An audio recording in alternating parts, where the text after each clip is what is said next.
Hello friends, কেমন আছেন সবাই?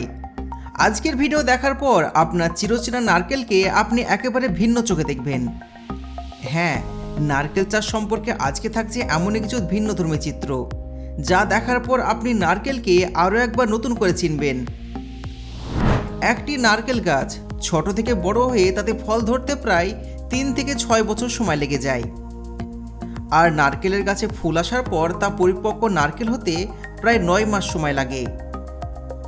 তবে নারকেল গাছে একটা বিশেষ দিক হলো এই গাছে একই ফুলে থাকায় পুরুষ এবং স্ত্রী ফুল দুটোই থাকে। বেশি ফলন নিশ্চিত করতে চাষিরা পুরুষ ফুল আগে কেটে ফেলেন, যাতে নিয়ন্ত্রিতভাবে পরাগায়ন করা যায়। এরপরে হাত দিয়ে বা ব্রাশের সাহায্যে পুরুষ ফুলের রেণুগুলো স্ত্রী ফুলে বসিয়ে দেওয়া হয় এবং ম্যানুয়ালি পরাগায়নের মাধ্যমে নারকেলের ফলন অনেক ভালো হয়।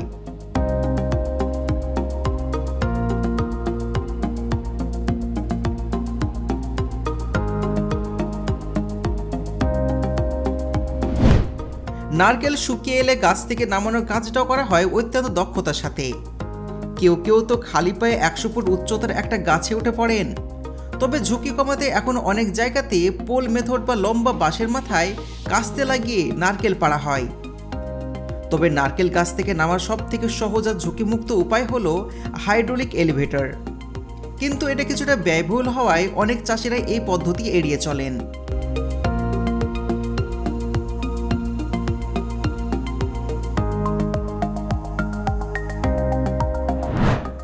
গাছ থেকে নারকেল নামা শেষ হলে শুরু হয় সেগুলো সংগ্রহ করার পালা।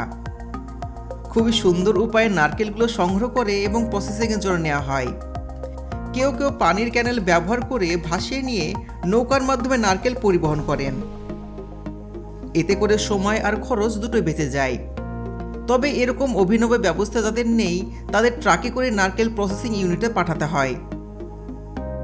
যে সমস্ত নারকেলগুলো ভাঙা, অতিরিক্ত পচা বা মানসম্মত নয়, সেগুলোকে প্রসেসিংয়ে না পাঠিয়ে ফার্টিলাইজার বা সার হিসাবে ব্যবহার করা হয়। নারকেল ফ্যাক্টরিতে পৌঁছানোর পর প্রথম কাজ হলো এর বাইরের শক্ত খোসা বা ছোবড়া ছাড়ানো, যাকে বলা হয় ডিহাস্কিং।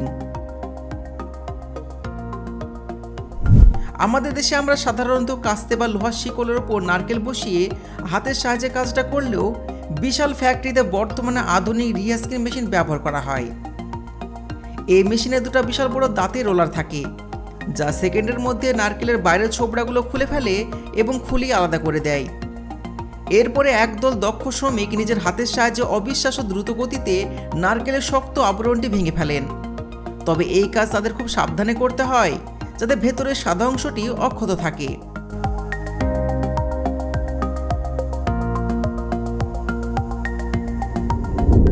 নারকেলের ফেলে দেওয়া ছোবড়া কিন্তু যত্ন সহকারে রাখা হয়। অত্যাধুনিক কারখানায় এই শুকনো ছোবড়াগুলোকে বিশেষ সমস্ত রোলারের ভিতর দিয়ে পাঠিয়ে পেষণ করা হয় এবং দীর্ঘ ও মজবুত আঁশে পরিণত করা হয়। এই আঁশ বা কয়ের দিয়ে তৈরি হয় অত্যন্ত টেকসই দড়ি, পাপোশ এবং জালের মতন ম্যাট। তাছাড়া নারকেলের এই আঁশ এখনও জিও টেক্সটাইল হিসাবে নদীর ভাঙন রোধ কিংবা পাহাড় ধস ঠেকাতেও ব্যবহার করা হচ্ছে।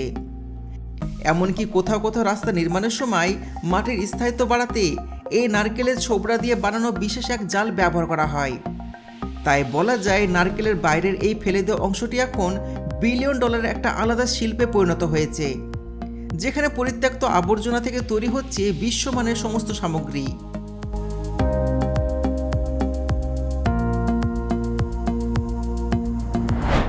নারকেলের ছোবড়ার গুণাগুণ কিন্তু এখানেই শেষ নয়।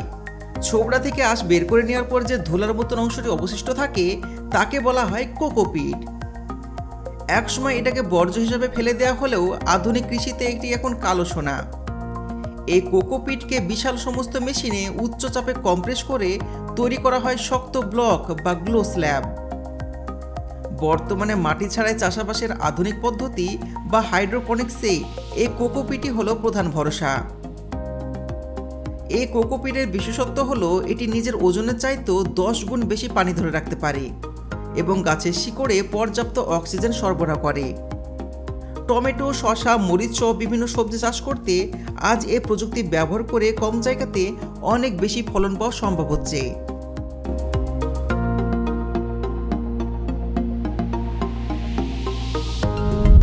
অন্যদিকে নারকেলের ভেতরের অংশ আলাদা করার পর যে শক্ত খোলটি থাকে সেটা কিন্তু একবারে ফেলে দেওয়া হয় না। নারকেলের শক্ত খোলসগুলোকে প্রথমে বিশাল বড় চুল্লিতে ভরা হয়। এখানে অক্সিজেন নিয়ন্ত্রিত করে অত্যন্ত উচ্চ তাপমাত্রায় এগুলোকে পোড়ানো হয় এবং বিশেষ প্রক্রিয়া খোলসগুলো সাধারণ কয়লার চাইতেও অনেক বেশি শক্তিশালী অ্যাক্টিভেটর চারকোল পরিণত হয়। এই চারকোল শুধুমাত্র রান্নার কাজে নয়, বরং পানি বিশুদ্ধীকরণ, ফিল্টার থেকে শুরু করে বিষাক্ত গ্যাস শোষণের মাস্কেও ব্যবহার করা হয়।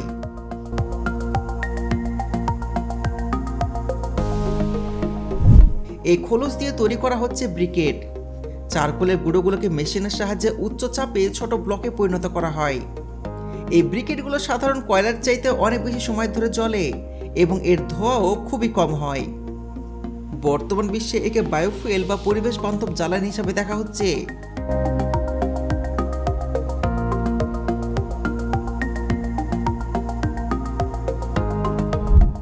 নারকেলের পানি এখন বিশ্বজুড়ে এক ম্যাজিক্যাল ড্রিঙ্ক হিসাবে পরিচিত। নারকেলের প্রসেসিংয়ের পর ভেতরে পানি আলাদা করে সংগ্রহ করা হয় এবং সেটাকে সরাসরি বাজারে পাঠানো হয় না। এই পানি সরাসরি একটা স্টেনলেস স্টিলের পাইপলাইনের মাধ্যমে চলে যায় চিলিং ট্যাঙ্কারে, যাতে বাইরে বাতাসের সংস্পর্শে এসে স্বাদ নষ্ট না হয়। এরপর শুরু হয় ফিল্টারিং বা ছাঁকন প্রক্রিয়া। সর্বশেষে সম্পূর্ণ রোবোটিক হাতে জীবাণুমুক্ত বোতল বা ক্যানে এই পানি ভরা হয় এবং সিল করে বাজারজাত করা হয়। কোনো কৃত্রিম চিনি বা প্রিজারভেটিভ ছাড়াই প্রাকৃতিক ইলেকট্রোলাইটে ভরপুর এই পানীয় শরীরকে দ্রুত হাইড্রেট করতে এখন অন্যতম সেরা হেলথ ড্রিঙ্ক হিসাবে স্বীকৃত।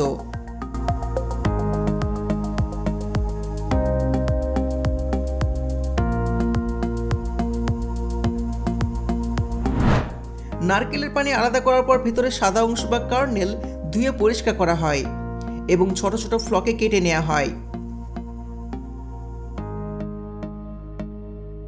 এই ফ্লেক গরম পানিতে ভিজিয়ে মেকানিক্যাল প্রেসের মাধ্যমে চেপে বের করা হয় নারকেলের দুধ, আর তুলনামূলক কম পানি ব্যবহার করে তৈরি করা হয় ঘন নারকেলের ক্রিম।